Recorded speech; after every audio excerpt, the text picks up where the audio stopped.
I'm Lydia Mo. I'm 16. Mark Longacre, 49. I was baptized and confirmed, and I received my first communion. And I was confirmed. I mean, the short version is that Lydia expressed an interest in going to Mass with me. I've been going by myself for a while. And so I had been going to St. Austin down in Guadalupe. And we decided to come here. It's a lot closer. Um, and after doing that for a few months, we found out about our CIA, and Lydia expressed an interest in attending, and I thought it was a great idea. So I attended along with her. And after we'd been doing that for a couple of months, I talked to Anne about maybe finishing the last sacraments, my last sacrament initiation. And she said she would see if we could do that.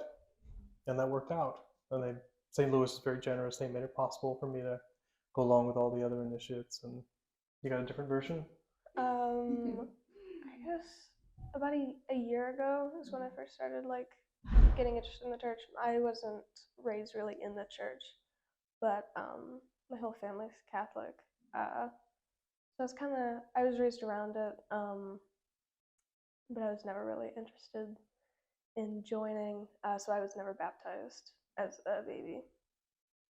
And just I guess as I got older, I started just thinking more about the world, and I started getting interested in going to church. Doing a bit of research on theology and all that. Started going to mass with my dad, and I guess you explain the rest. You should have gone first. I remember being very fascinated in Mary's story. I guess it's a big thing in the church, but I just thought it was a really beautiful story. Yeah, I would say it was Lydia. I mean, I was raised Catholic. I went to Catholic school. I got through all the sacraments of initiation, and I decided not to be confirmed because in my last year of high school, I had a lot of doubts about the church and about faith. I can't say those have all gone away. I think that's just part of the experience. So I sat down with the priest at my high school, who later became my friend, and he said, if you're not ready for this, it's not necessary. This is a sacrament you can put off until you feel like your heart is really in it. So I didn't do it. And like a lot of teenagers, I fell away from the church. I went off to college. I came back. During graduate school, I started attending again, just kind of on my own. And I just figured that's how it would be. I'd have one foot in, interested in theology. Lydia watches me sit around and read obscure books all the time and makes fun of me. Yeah. But I just didn't feel like I had a place, and I never felt a calling. So I figured this was where I would stay. But when Lydia expressed an interest in the faith, I think we can come to love God, and we can come to feel Christ in our lives through others. And I think in this case, it's certainly that way. Because someone I love was really interested in the church. It was easier for me. I think it was the only way for me to finally step in. And, by the way, Lydia's going to roll her eyes in a minute. You ready? Okay, I'm ready. That's what St. Augustine says.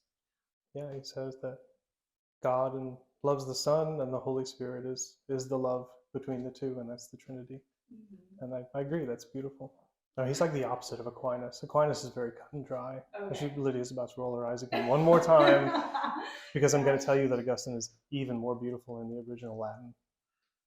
It's just poetic. It has a rhythm that you can't capture in English. Go ahead, do it. Roll them. Oh my god. Yeah.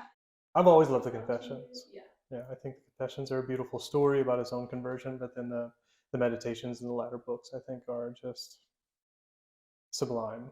Just his attempt to understand God and his failures. Just over and over and over again, he tries to understand God and falls short and keeps trying.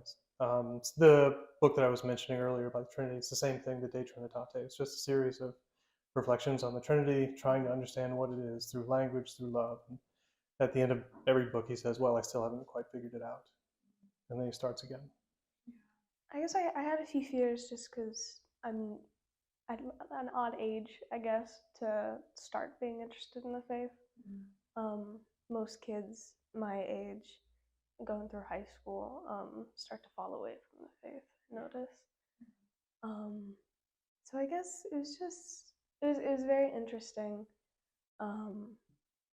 just because I guess I'm going through a lot of like developmental things, and people my age are, they're discovering like themselves, they're going through new experiences that usually lead them away from the church.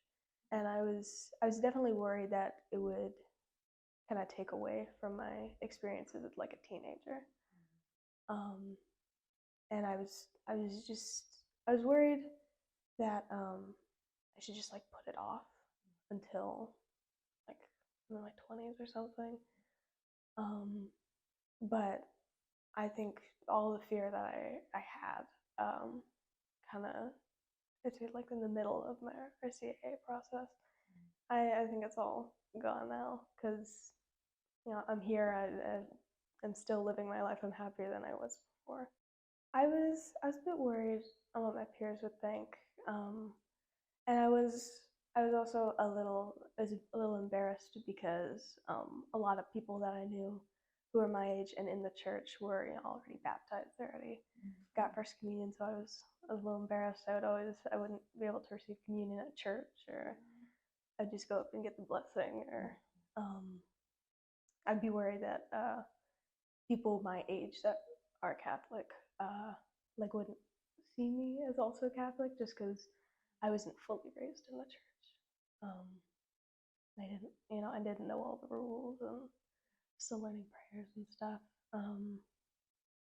But I never saw any judgment from anyone.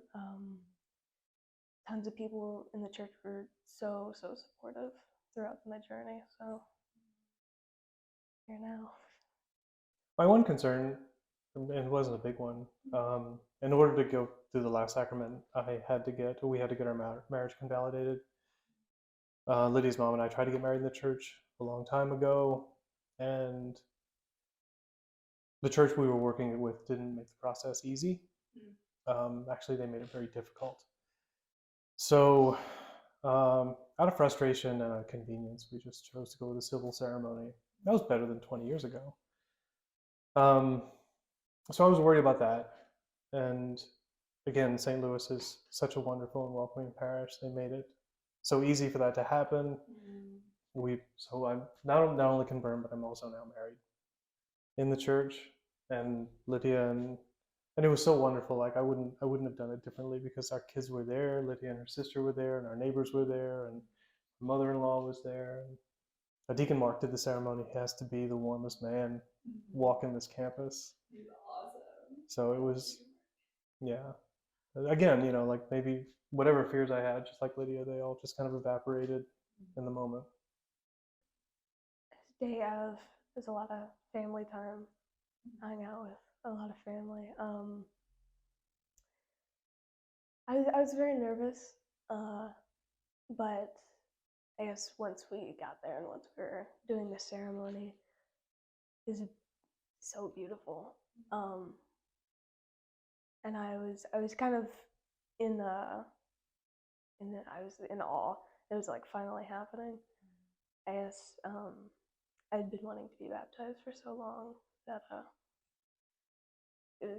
was there. I was happening. I was just so happy. I was crying right before I got baptized.